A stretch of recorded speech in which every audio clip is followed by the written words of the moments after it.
right. Uh-oh. Camera went a little high there.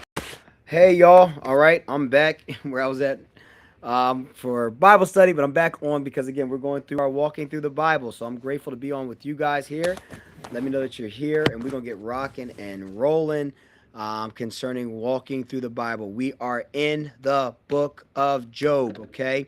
And I want to share this before I kind of get too deep into this tonight. About the book of Job. There's something else I was just, even as I'm just, one of the things I'm doing, I think is good to do too as well, is to listen to it, if you can, like listen to it more than one time. Because when I'm listening to it, as I listen to it and then read it and listen to it, is doing something a little different for certain things that I'm hearing by the Spirit. And so I want to say this, that one of the things you have to listen to Job, there are conversations Job is having with his friends, and there's also conversations that Job is having with God. And one of the things I've taught people before about this concerning prayer is that if you want to know how to pray sometimes too, listen to some of the things that when people are conversating with God, you can hear where their relationship is with God, but they're also open to be able not to share their heart, but also to share who God is. And that's some of how to flow through prayers, even recognizing conversations in scripture, like even in Psalms and even different ones that pray different things. You can notice like flows and different ways of how to approach God and the things that they said to God. They would say, God, you're the Almighty. And he would say things like, yeah, our days are as a vapor, but he would also declare who God was. And then also even ask questions, God, did you leave me or what's going on? But at the same time, he also was affirming and confirming God. Hey, Mary, all things Washington. Good to see you, Mary. Also, Pastor Yaw wife, good to see you. All right, so those things are important, that when we're looking at the book of Job, we can see patterns of prayer. We can see different things that are being said, okay? So in Job chapter 14, I want to talk about this for a moment. I'm going to talk about 15 and 16. 15 and 16 talks more about his friends, but in chapter 14, I'm going to just read the first verse because it's real interesting. You probably heard this scripture before. I'm going to read it in New Living in verse 1. I just want to read verse 1 because something you heard before. It says, man that is born of a woman is of a few days and full of trouble. He cometh forth like a flower and is cut down. He fleeth also. He is as a shadow and continueth not. I'm going to read it in New Living. It says, mortals born of woman are only a few days and full of trouble. They spring up like flowers and wither away like fleeting shadows. They do not endure. So Job, this is probably a scripture you probably heard plenty of times in church or in funerals in different spaces, but Job is also addressing the fact, like the vapor of what life is. Hey, prophet, it's good to see you. The vapor of what life is and how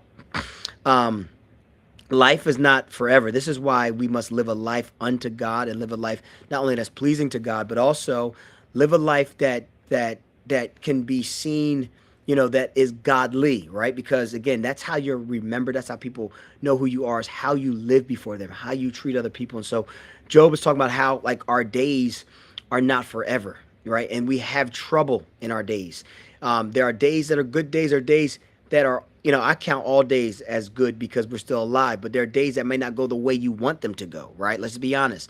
And in the midst of that, those days that are full of trouble, we're still yet moving in the direction of God and still yet staying focused. So as he was saying that, this is a scripture that we hear often, but he's also going through some things of how he's talking about how God will allow him to sprout up again, right? I might be cut down, but he talks about roots.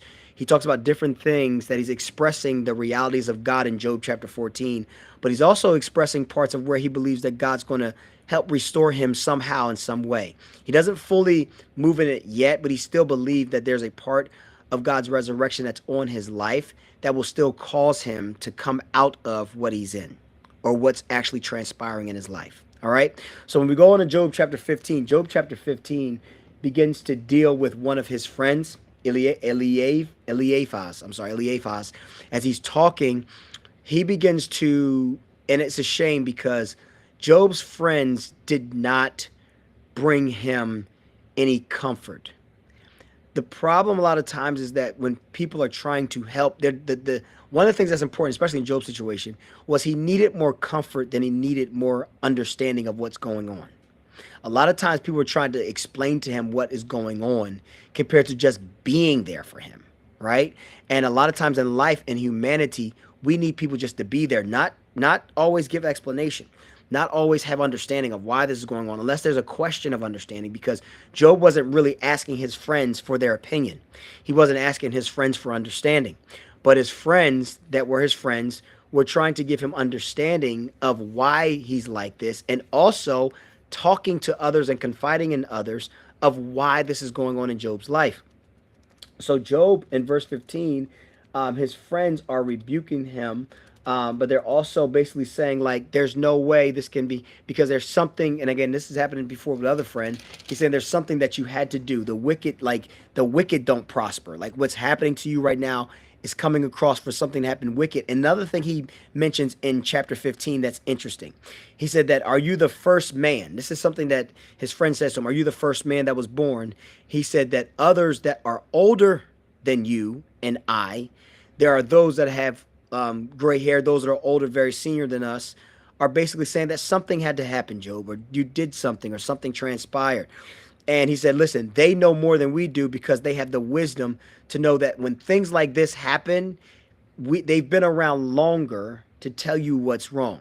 Now, here's the truth, right? There is wisdom in those a lot of times, and there's elderly conversation that I enjoy. I loved talking to my grandfathers when I was younger and when they were alive, because I knew there was wisdom within them, the things that they would share. But what is happening in this moment for Job is that they're shedding wisdom and not really bringing comfort. There really is no wisdom in what they're saying, because they're misinterpreting what is actually happening to Job. And I said this on yesterday. They don't understand the thing that God is getting ready to do in his life. So they're trying to find their explanation, and the only explanation they know is that there must be error. Even those that have nothing to do with the situation, they're trying to explain their way into a situation concerning Job. Because again, like I told you before, Job was a big deal in that time. Job was known.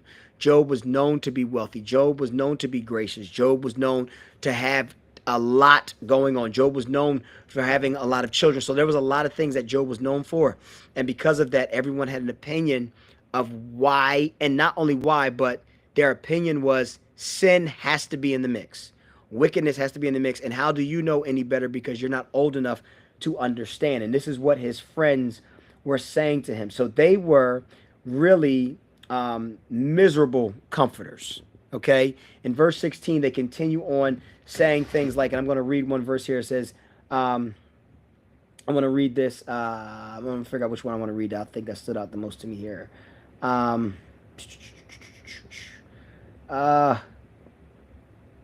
me see here. I'll read verse 20. I'll read verse 19 and 20. It says, also now, all right. Hey, Anissa, good to see you. Verse 19 says, also now, behold, my witness is in heaven, and my record is on high. My friends scorn me, but my eye poureth out tears unto God. Oh, that one might plead for a man with God as a man pleaded for his neighbor.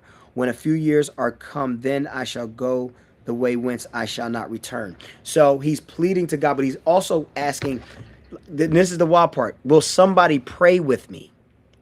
Will somebody pray for me? Will somebody join me in prayer? Will somebody connect with me in prayer and not cast stones at where I am and what is going on? And basically that's what his friends, as they're trying to explain it, they're basically casting stones for where he is.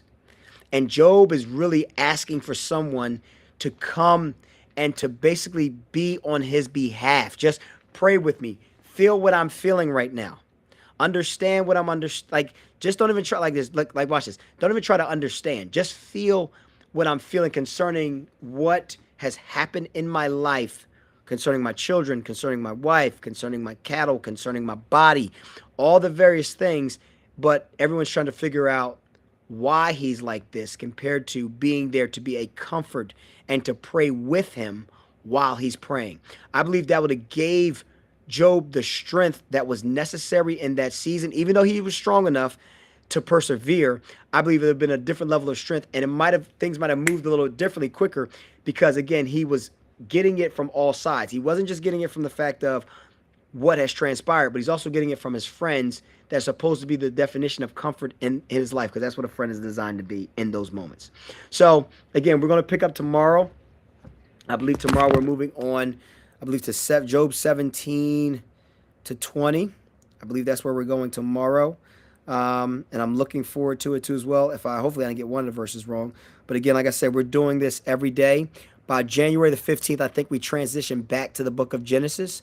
But right now, we're again, like I said, we're in the book of Job until I believe January the 15th. So again, continue to read. Your chapters continue to come on and be able to hear as we talk through this, as we grow through this, as we develop through this. Again, like I said, I'm looking forward to as we continue to stay disciplined with this, reading our Bible, reading these passages of Scripture every single day as God has set before us. All right? All right, listen, y'all, I appreciate y'all. I honor you all. I thank you so much. I love you all. And I look forward to you guys, seeing you guys on tomorrow back here on Walking Through the Bible. All right, y'all take care.